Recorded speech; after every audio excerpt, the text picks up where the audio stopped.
Halo sobat semua, jumpa lagi dengan Denbagose Channel. Bagaimana kabar sobat semua? Sebelum kita mulai cerita ini, ayo silakan subscribe, like, komen, share dan nyalakan loncengnya untuk mendapatkan notifikasi terbaru ketika Mimin upload videonya. Bab 1383 tidak bisa bantu. Masih sedikit kesal. Meskipun Hartanto Lin biasanya santai dan tidak mudah marah, kali ini dia benar-benar marah. Keluarganya rugi begitu banyak, belum lagi istri dan anaknya ikut terseret, semua karena dua orang bodoh ini.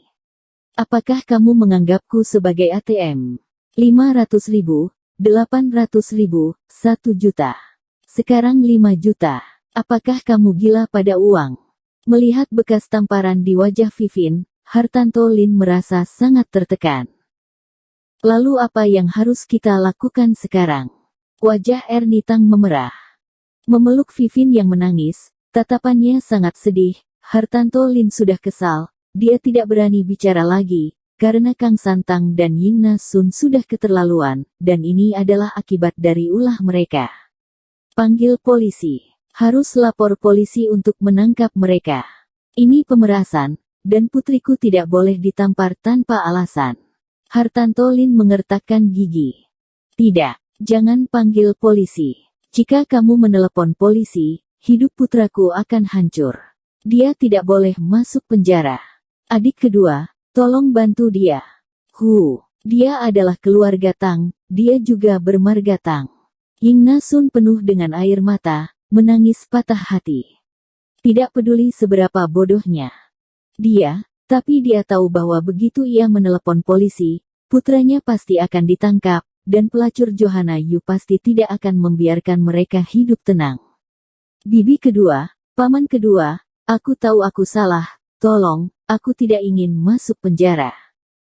Dengan tampang menyedihkan dari ibu dan anak Yu, Ernie Tang sangat iba.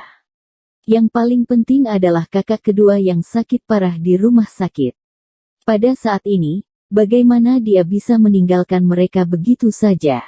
Apalagi ia harus menjebloskan Kang Santang ke penjara. Setelah kakak keduanya tahu, ia pasti akan patah semangat. Suamiku, atau mari kita pikirkan cara lain. Ernie Tang benar-benar tidak tahan untuk membiarkan mereka. Sekali dia melakukannya, itu sama saja dengan menghancurkan keluarga kakak keduanya, istrinya dan anaknya. Tercerai-berai, dan kakak keduanya juga mungkin akan lebih hancur.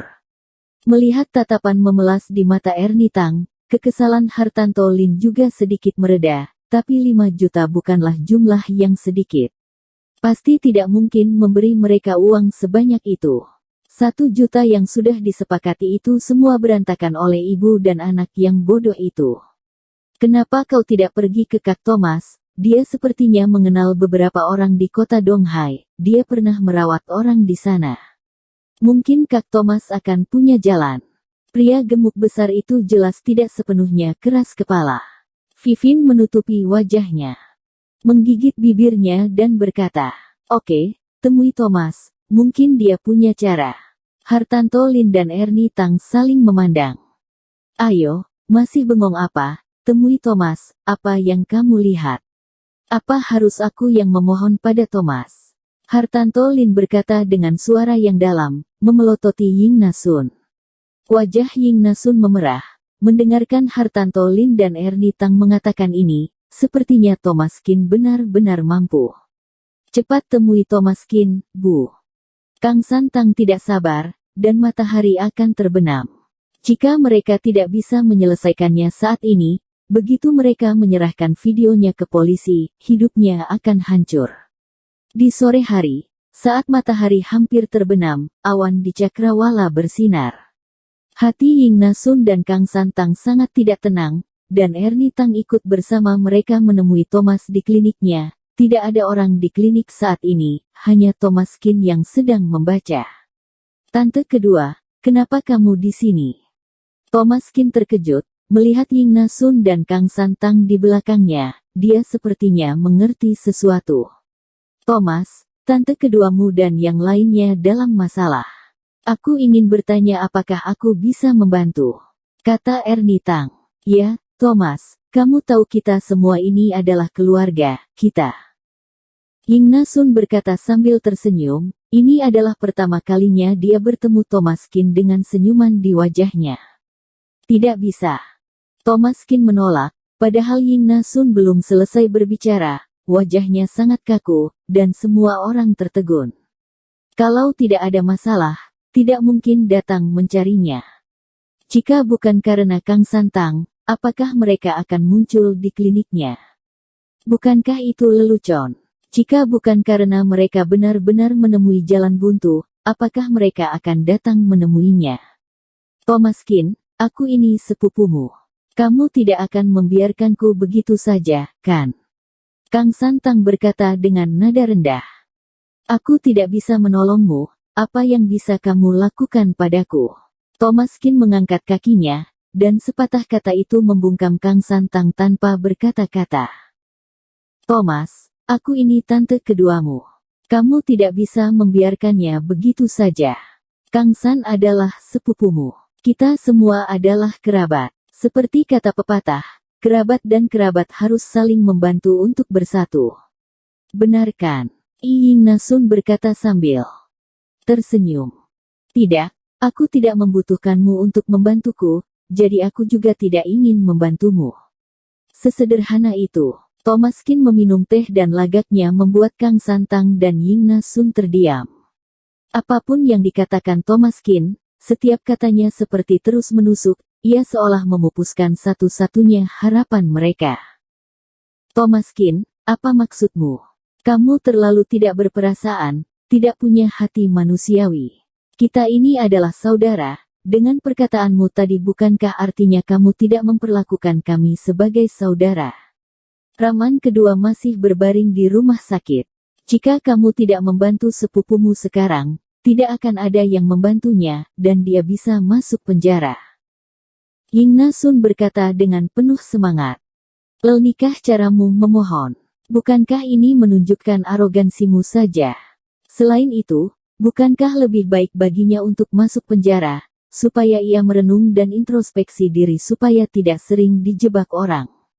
Setelah 10 tahun, dia akan menjadi orang yang baik. Thomas Qin tersenyum. Kamu, bagaimana kamu bisa bicara seperti itu? Ying Nasun marah. Bagaimana aku berbicara? Haruskah aku berkata-kata baik dan memelas sepertimu? Maaf, orang kecil sepertiku ini tidak sepertimu. Kamu sangat hebat, kan? Aku mungkin tidak sebaik anakmu. Masuk penjara apa salahnya? Merubah diri dan jadi seorang yang baru lagi, bukannya bagus? Aku hanya seorang dokter biasa, mana bisa dibandingkan denganmu?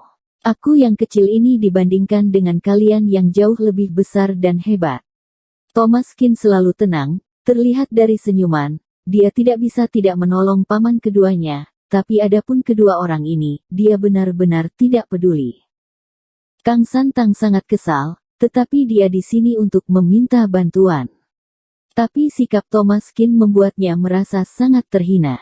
Kamu sebenarnya mau apa? Bagaimana supaya kamu bisa membantuku, aku sepupumu? Kang Santang meraung. Kenapa meraung? Kalau memang mampu, carilah orang rumahmu, yang membuatmu dan mendidikmu jadi demikian, kenapa harus berteriak dan meraung padaku? Thomas Qin tidak kesal, sebaliknya Kang Santang yang sangat kesal padanya. Kang Santang menangis, kali ini dia menangis karena kekesalannya pada Thomas Qin. Jika aku punya cara, kenapa aku masih datang menemuimu?